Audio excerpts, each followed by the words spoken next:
Hello बच्चों, आइए इस क्वेश्चन को सॉल्व करते हैं। ये क्वेश्चन है जेईई मेंस 2025 का।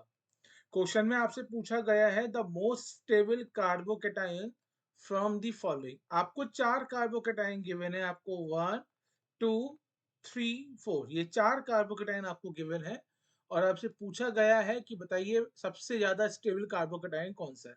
आइए क्वेश्चन को समझिए। सो ऑप्शन नंबर ए में मैंने बनाया अपना कार्बोकेटायन बेंजीन की रिंग है। इस बेंजीन की रिंग के साथ हमें अटैच करना है एक CH2 प्लस और साथ में हम यहाँ पे जोड़ेंगे एक OMe। OMe हमारे लिए हो गया मिथॉक्सी। ये जो ग्रुप हो गया ईथर हो गया, नाम है इसका मिथॉक्सी। अब आप यहाँ पे देखो, इस ऑक्सीजन के पास खुद के एक लोन पेयर है। अच्छा, मुझे कार्बोकेटाइन की स्टेबिलिटी बतानी है। तो आप खुद सोचो कार्बोकेटाइन स्टेबल कैसे होगा कि कोई ऐसे ग्रुप हो जो इसको क्या करे, इलेक्ट्रॉन डोनेट करे। So group attach with it's such that donate electron. Carbocation के साथ आपको ऐसे ग्रुप अटैच करने पड़ेंगे जो इसको इलेक्ट्रॉन को डोनेट करें। और इलेक्ट्रॉन डोनेट करने वाले ग्रुप कौन कौन से हो गए, जैसे कि plus I plus inductive, plus H plus hyper conjugation, या फिर प्लस एम, इसको हम बोलते हैं मेसोमेरिक। मैं नाम भी बता देता हूं, प्लस एम का मतलब है मेसोमेरिक, एच का मतलब होता है हाइपर कॉन्जुगेशन, एच हो गया आपका हाइपर कॉन्जुगेशन, और आई हमारे लिए हो जाएगा इंडक्टिव। तो इन शॉर्ट आप इसको ऐसे लिख सकते हो, stability of carbocation is directly proportional to plus m plus h plus I। Clear है कि नहीं है? अब देखो बेटा, और चाहो तो आप ऐसे भी लिख सकते हो inversely proportional to minus I minus H minus M.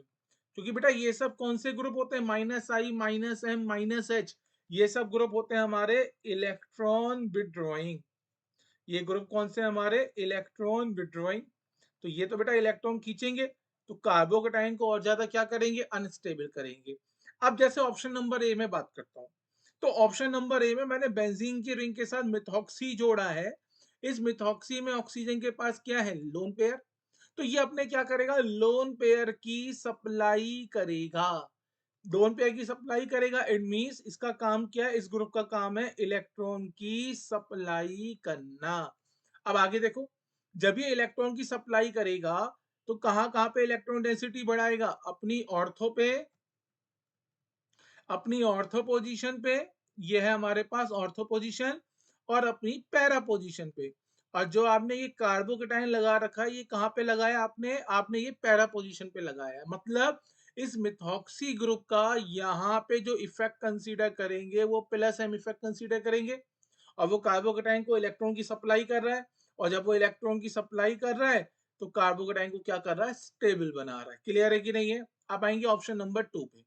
So option number 2 में क्या गिवन है आपको, देखिए अगेन आपने बेंजीन की रिंग बनाई है, इसके साथ हमारा एक कार्बोकेटाइन हमने अटैच करा है CH2 प्लस, और साथ में हमने जोड़ा है एक अगेन मिथॉक्सी ग्रुप ही जोड़ा है। पर इस बार हो क्या गया बच्चों, इस बार इस मिथॉक्सी ग्रुप के रेस्पेक्ट में जो ये कार्बोकेटाइन है, ये कौन सी पोजीशन पे आ रहा है, मेटा पोजीशन पे। अगेन बच्चों के दिमाग में आएगा सर देखो, ऑक्सीजन के पास लोन पेयर है, वो इलेक्ट्रॉन की सप्लाई करेगा, इलेक्ट्रॉन की सप्लाई करेगा, और जब इलेक्ट्रॉन की सप्लाई करेगा तो इलेक्ट्रॉन डेंसिटी को इंक्रीज करेगा। तो बच्चों समझो, इलेक्ट्रॉन डेंसिटी इंक्रीज कहाँ होगी, इसकी ऑर्थो पोजीशन पे और इसकी पैरा पोजीशन पे। इन्हीं दो पोजीशन पे तो इलेक्ट्रॉन डेंसिटी हमारी इंक्रीज होगी, मेटा पोजीशन पे थोड़ी ना इलेक्ट्रॉन डेंसिटी इंक्रीज होगी।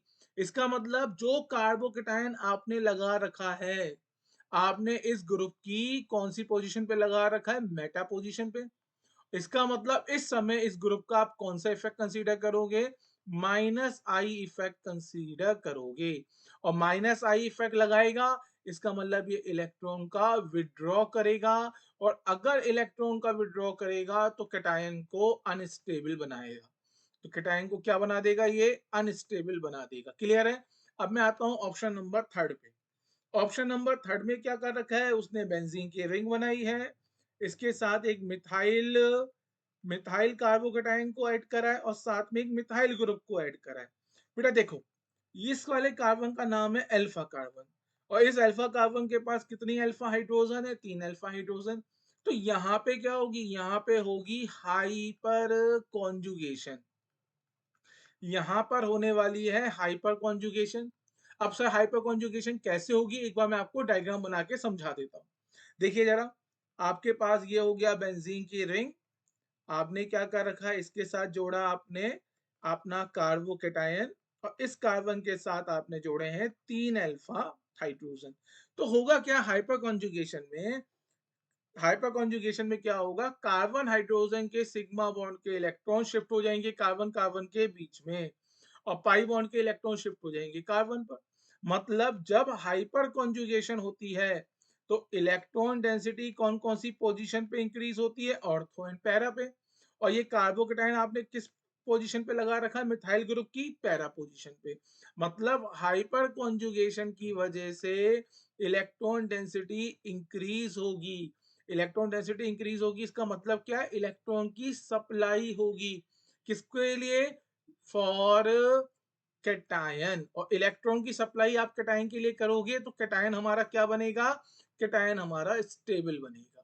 क्लियर है कि नहीं है। इस वाले इफेक्ट का नाम होता है यहाँ पर प्लस एच, इसका नाम होता है प्लस एच, नाम है प्लस हाइपर कॉन्जुगेशन। अब मैं आऊंगा ऑप्शन नंबर डी पर या फोर्थ पे।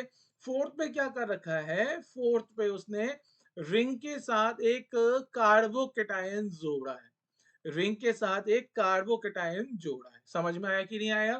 तो यहाँ पे ना कोई मेसोमेरिक इफेक्ट लगेगा, क्योंकि आपने कोई ऐसा ग्रुप नहीं जोड़ा है जो रिंग में इलेक्ट्रॉन डेंसिटी बढ़ा दे, आपने कोई ऐसा ग्रुप नहीं जोड़ा है जिसके पास हाइपर कॉन्जुगेशन हो, मतलब अल्फा एच हो, तो हाइपर कॉन्जुगेशन भी नहीं होगी यहाँ पर। क्लियर है कि नहीं है। तो बेसिकली यहाँ पे कैटायन सिर्फ रिंग के साथ क्या करेगा, रेजोनेंस करेगा। यहाँ पर सिर्फ resonance possible with benzene ring, with benzene ring. अब यहाँ पे आपको कुछ चीज ध्यान देनी है। अगर मैं बात करता हूं order, order of effect strength, तो सबसे ज्यादा डोमिनेटिंग इफेक्ट होता है प्लस एम, उसके बाद होता है प्लस एच, और लास्ट में हम देखते हैं प्लस आई। मतलब ऑप्शन नंबर ए में प्लस एम लगा, पर ऑप्शन नंबर, अगर मैं बात करूं ऑप्शन नंबर थर्ड में प्लस एच लगा। तो उन दोनों में से डोमिनेटिंग इफेक्ट कौन सा है, प्लस एम। प्लस एम का मतलब है बेटा more electron supply, more electron की क्या होगी, सप्लाई होगी as compare to plus H, as compare to plus I. और अगर कभी किसी कंपाउंड में प्लस एच और प्लस आई लग रहा है तो प्लस एच वाला ज्यादा इलेक्ट्रॉन की सप्लाई करेगा as compare to plus I. Clear है। तो अगर मैं इस क्वेश्चन की बात करूं तो इस क्वेश्चन का जो करेक्ट आंसर होगा, करेक्ट आंसर होगा हमारे पास option A. Option A correct क्यों है बेटा, क्योंकि ऑप्शन ए में इस प्लस एम इफेक्ट की वजह से कार्बोकेटाइन हमारा ज्यादा स्टेबल हो रहा है। एक छोटा सा मैं और बताना चाहूंगा। सपोज करो मैं आपको यहाँ पे एक छोटा सा क्वेश्चन फ्रेम कर देता हूँ। ये क्वेश्चन मैं फ्रेम कर रहा हूँ, find find stability order, find stability order.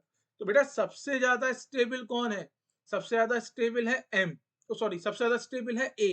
सबसे ज्यादा स्टेबल ए क्यों है, क्योंकि यहाँ पे प्लस एम लगा। उसके बाद स्टेबल कौन सा हुआ, सी, क्यों, क्योंकि यहाँ पे प्लस एच लगा। उसके बाद स्टेबल हुआ डी, क्योंकि डी में बेटा कोई प्लस वाले ग्रुप नहीं है पर साथ में माइनस वाले ग्रुप भी नहीं है। और सबसे ज्यादा अनस्टेबल होगा दैट इज बी, क्योंकि बी में बेटा कौन सा इफेक्ट लग रहा है, माइनस आई इफेक्ट लग रहा है, कौन से ग्रुप का, minus I effect of O C H three group. तो इसको भी ध्यान रखेंगे, ठीक है। आइए अपने क्वेश्चन पे आते हैं। तो हमारे अकॉर्डिंग क्वेश्चन का आंसर क्या होगा, that is the option one, this is correct answer. I hope आपको क्वेश्चन समझ में आया होगा, कॉन्सेप्ट समझ में आया होगा बच्चों। Thank you.